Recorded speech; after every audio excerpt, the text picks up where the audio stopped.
Asia में पशु मेला के रूप से प्रसिद्ध है, लेकिन कहीं न कहीं कुछ कमियाँ हर साल होते ही जा रही है। कहाँ कमी लगता है आपको? बिल्कुल, बहुत अच्छा सवाल आपने उठाया है। ये पटना का सैटेलाइट सिटी के रूप में जाना जाता है। ये हमारा प्रयास होगा अगर यहाँ हमें पार्टी और यहाँ के लोग मौका देते हैं, तो निश्चित रूप से हमारा जो कार्यशैली अभी तक रहा है, जनता आप पर कैसे भरोसा कर सकती है? ये तो हमारे कार्य करने के शैली। भाजपा आपको टिकट देती है और आप सदन तक पहुँचते हैं। तो क्या रोड मैप है सोनपुर के विकास के लिए? आप कैसे करेंगे? भाजपा आपको टिकट क्यों दे? चूँकि विगत 10 वर्षों से सोनपुर विधानसभा क्षेत्र के भाजपा के टिकट के प्रबल दावेदार विनोद सम्राट जी इस वक्त हमारे साथ मौजूद है। चलिए इनसे बात करते हैं और जानने का प्रयास करते हैं इनकी दावेदारी कितनी मजबूत है। सबसे पहले आपका हमारे चैनल में स्वागत है। आप सभी का भी स्वागत है और बहुत-बहुत धन्यवाद यहाँ आने के लिए। सर पहला सवाल मेरा यह है कि भाजपा आपको टिकट क्यों दे? चूँकि विगत 10 वर्षों से लगातार यहाँ मैं पार्टी के लिए काम कर रहा हूँ, संघ के लिए काम कर रहा हूँ, संघ के विचारधारा से जुड़ा हूँ और पार्टी की विचारधारा को धरातल पर लाने में अपने तन, मन, धन सभी से मैं यहाँ लगा हूँ, इसलिए मेरी पार्टी में दावेदारी है। उसके बाद ये देखा जाता है कि जनता आप पर कैसे भरोसा कर सकती है? ये तो हमारे कार्य करने के शैली और तरीके पर निर्भर करता है। चूँकि मैं पूर्व में 2007 से लेके और 2017 तक 10 वर्षों तक लगातार सोनपुर का नगर पंचायत का निर्वाचित उपाध्यक्ष और कार्यकारी अध्यक्ष लगातार 10 वर्षों तक रहा और हमारे कार्यकाल में हमारे यहाँ अध्यक्ष कौन हुआ, ये क्षेत्र में आपको कोई नहीं बता पाएगा कि उस वक्त इस नगर पंचायत के अध्यक्ष कौन थे। तो ये मेरे काम करने के तरीके से और उसके पूर्व में सोनपुर में नगर पंचायत ने क्या कार्य कराया और हमारे कार्यकाल में कितने काम हुए, ये यहाँ के लोगों से आप पूछ सकते हैं। चाहे वो गरीबों का आवास योजना हो, बिहार में नगर पंचायत, नगर परिषद और नगर निगम तीनों मिलाकर पूरे बिहार में अगर सर्वाधिक आवास का आवंटन किसी को मिला, वो सोनपुर नगर पंचायत। पूरे बिहार में सर्वप्रथम स्ट्रीट लाइट की स्थापना अगर कहीं की गई, वो सोनपुर नगर पंचायत। हमारे से पूर्व यहाँ टैक्सेशन की व्यवस्था नहीं थी और चूंकि म्यूनिसिपल का टैक्स नहीं लगता था, इसलिए लोगों का आवास का नक्शा पास नहीं होता था, मूलभूत सुविधाएं नहीं मिल पाती थी। लोगों के पास ये राइट नहीं था कि नगर पंचायत से अपने कामों के लिए, अपने अधिकारों के लिए बात कर सके, क्योंकि वो टैक्स नहीं लेते थे और टैक्स पे नहीं करते थे, क्योंकि नगर पंचायत ने लागू ही नहीं किया। तो हमने वो लागू कराने का काम कराया, जिससे लोगों को मकान का नक्शा पास कराने से लेकर और जो भी जन सुविधाएं हैं, जो नगर पंचायत का दायित्व है, वो पूरा करने में हमें सफलता मिली। आप नगर पंचायत का कार्यालय भवन उसके पहले किराए में था, आज आप जाके देखें, शायद बिहार में, मैं कहता हूं बिहार में,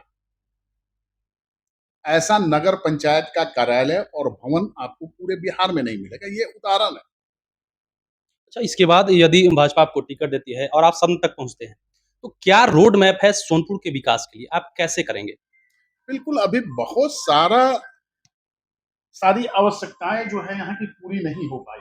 ऐसे इस क्षेत्र के विकास के लिए बहुत सारी बातें हैं। ये पटना का सैटेलाइट सिटी के रूप में जाना जाता है, लेकिन जो सुविधाएं हैं वो यहाँ के लोगों को अप्राप्त है। उद्योग धंधे यहाँ नहीं है, जबकि ये बिल्कुल पटना से 20 मिनट की दूरी पे ये नगर है। तो वो सब सुविधाएं जो पटना के नागरिकों को मिल रही है, वो सारी सुविधाएं यहाँ नगरवासियों को भी मिले, उसकी व्यवस्था में मैं लगना चाहूंगा। वैसे काफी विकास सरकार ने किया है, पहले और आज के समय में बहुत बड़ा परिवर्तन है। फिर भी अभी विकास तो निरंतर जरूरत की चीज होती है। आप स्ट्रीट लाइट लगा लेंगे तो फिर आएगा केबल अंडरग्राउंड करने की बात, केबल अंडरग्राउंड कर लेंगे तो फिर कुछ और नई फैसिलिटी, फिर कुछ और नई फैसिलिटी, सड़कें कम पड़ेंगी, उसके चौड़ीकरण का काम, नाला है तो सीवरेज का काम, अंडरग्राउंड नाली का काम, तो ये सारे विकास अनवरत चलते रहते हैं और वो आपके ऊपर निर्भर करता है कि आपकी सोच क्या है, आप अपने जगह को किस रूप में देखना चाहते हैं, आपका सोच कहाँ तक जाता है। उसके अनुरूप कार्य कराना जो एक राज्य स्तरीय शहर की व्यवस्था होनी चाहिए, वो व्यवस्थाएं यहाँ के लोगों को भी मुहैया हो, सोनपुर विधानसभा के लोगों को वो सारी सुविधाएं मिले जो देश के अन्य अच्छे नगरों को, विधानसभाओं को मिल रहा है। रोजगार की व्यवस्था कैसे हो, अच्छे शिक्षा की व्यवस्था कैसे हो, यहाँ के लोगों का जीवन स्तर और ऊंचा कैसे उठे, उन सभी दिशाओं में प्रयास करना और उसके लिए जो योजनाएं हैं सरकार तक पहुंचाना और उसका इम्प्लीमेंट कराना, ये हमारा प्रयास होगा। अगर यहाँ हमें पार्टी और यहाँ के लोग मौका देते हैं तो निश्चित रूप से हमारा जो कार्यशैली अभी तक रहा है, लोगों का जो भरोसा नगर पंचायत के समय से हमसे जगा है, हम उसको और आगे बढ़ाना चाहेंगे और उनके उम्मीदों पर जरूर खरा उतरने का प्रयास करेंगे कि हाँ, जो आपने मेरे संदर्भ में जो अपना सोच बना रखा है, हम उस सोच और भरोसा को टूटने नहीं देंगे। देखिए, इसके बाद सोनपुर जो है हमारी धरोहर है और कई वर्ष पहले यहाँ पर जो पशुओं को मेला लगता था, जिसके नाम से आज भी प्रसिद्ध है। क्या आपको ऐसा लगता है कि इसमें थोड़ी-सी गिरावट आ रही है? इस एशिया में पशु मेला के रूप से प्रसिद्ध है, लेकिन कहीं न कहीं कुछ कमियाँ हर साल होते ही जा रही है। कहाँ कमी लगता है आपको? बिल्कुल, बहुत अच्छा सवाल आपने उठाया है और आपको मैं बता दूं कि प्रत्येक वर्ष मेले में किसी न किसी वजह से हमें मेले के विकास के लिए लड़ाई लड़नी पड़ती है और उस संदर्भ में अनेक मामले, मुकदमे मेरे ऊपर हुए हैं, जिसके कारण लोग मुझे अपराधी भी कह लेते हैं, क्योंकि मुकदमों के आधार पर। मुकदमा ऐसा नहीं कि मैं कोई बैंक लुटेरा हूं, मैंने कभी सिकड़ी छीना है, कभी मोटरसाइकिल छीना है, किसी की हत्या की है, ऐसा नहीं है। लोगों के लिए जन आंदोलनों में, सरकारी कार्य में बाधा है, सड़क जाम है, कहीं तोड़-फोड़ का आरोप लगा, इस ढंग की अनेक मामलाएं पदाधिकारियों की ओर से, प्रशासन की ओर से प्रायोजित रूप से और कुछ राजनीतिक लोगों के साजिश की वजह से होता रहा है। खैर, उन सब चीजों से मैं घबराता नहीं हूं और लगातार उसमें अपने प्रयास में लगा रहता हूं। इन सब चीजों से मुझे कोई फर्क नहीं पड़ता है। सर, इसके बाद मेरा सवाल है एक छोटा-सा कि मेले के संदर्भ में जो जी, आपने कहा, तो मैं मेले के संदर्भ में बता देना चाहता हूं कि जो पशु मेला की ख्याति है, तो कुछ कानून ऐसा आ गया है, एनिमल क्रुएल्टी एक्ट, जिसमें बहुत सारे पशुओं पर बहुत सारे प्रतिबंध लगे हैं, जिसके कारण मेला प्रभावित हुआ है, पशुओं का आवक घटा है उन नियमों के बाधा के कारण। तो हमारा ये सोच है कि मैं सरकार से ये, और मैंने किया भी है, कि पार्टिकुलर चूंकि इस मेले की पहचान एक पशु मेला के रूप में है, तो उस मेले के अवधि के लिए कानून में कुछ शिथिलता बरती जाए, ताकि इसके पहचान को बचाया जा सके, इसके बिल्कुल। पौराणिकता को बचाया जा सके और उन पशुओं को खरीद बिक्री ना हो, लेकिन उनका प्रदर्शन जरूर होना चाहिए, ताकि ग्रामीण परिवेश से या पुराने हमारे जो भी लोग, नए बच्चे हैं, उनको ये जानकारी हो कि ये मेला का स्वरूप कैसा होता था, इसका पौराणिकता कैसा था।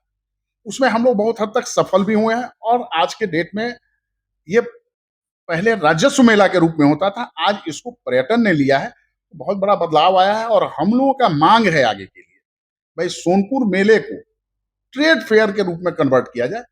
ट्रेड फेयर में कन्वर्ट करने से एक बहुत बड़ा लाभ ये आना है कि पहले सरकार अगर इस चीज को घोषणा करने का प्रयास करती है, तो उसमें टैक्स में रिलैक्सेशन देना होता है।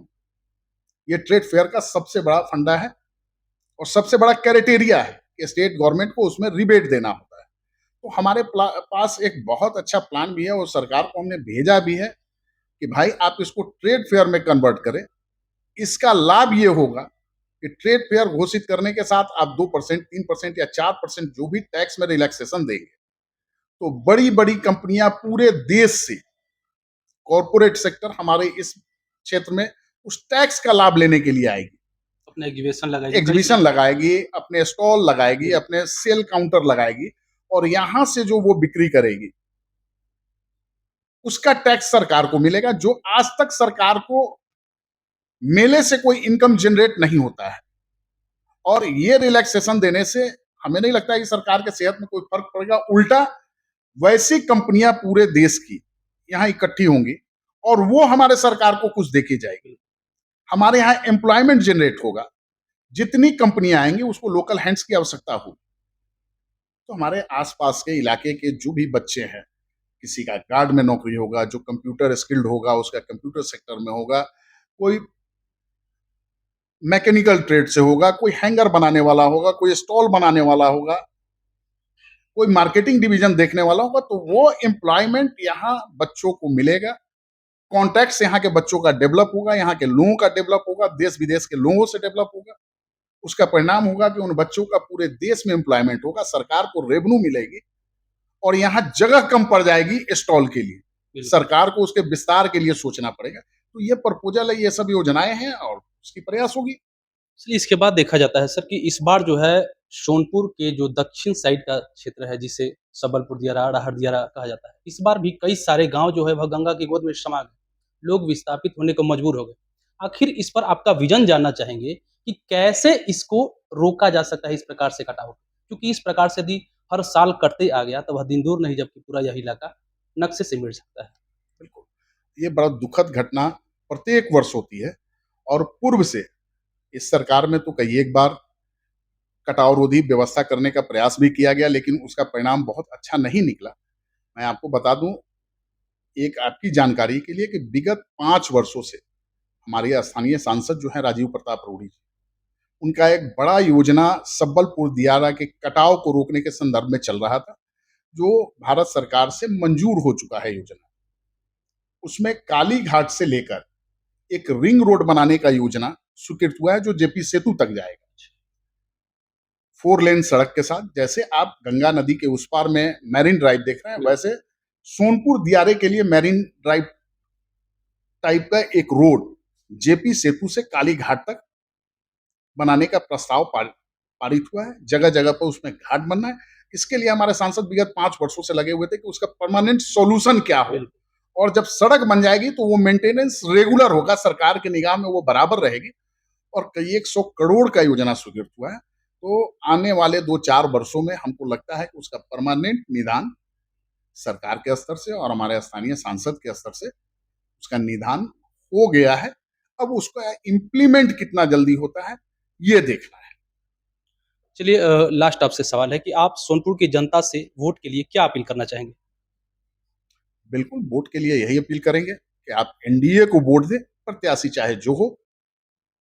एनडीए ही भविष्य है। आज आपने 20 वर्षों में जो अपने बिहार में बदलाव देखा है, जो व्यवस्थाएं देखी हैं, जो सुधार देखा है, जो डेवलपमेंट देखा है, जो गांव का विकास देखा है, ये एनडीए के प्रयासों का ही फल है। तो हम सभी लोगों से निवेदन करेंगे कि आप एनडीए के पक्ष में पूरे बिहार में मतदान करें, और पार्टी तय करेगी प्रत्याशी कौन होगा। जो कोई भी प्रत्याशी होके आएगा, हम एनडीए के कार्यकर्ता के रूप में, भाजपा के कार्यकर्ता के रूप में उसके साथ हैं। चलिए बहुत बहुत धन्यवाद, आपसे बातचीत करने के लिए अच्छा लगा।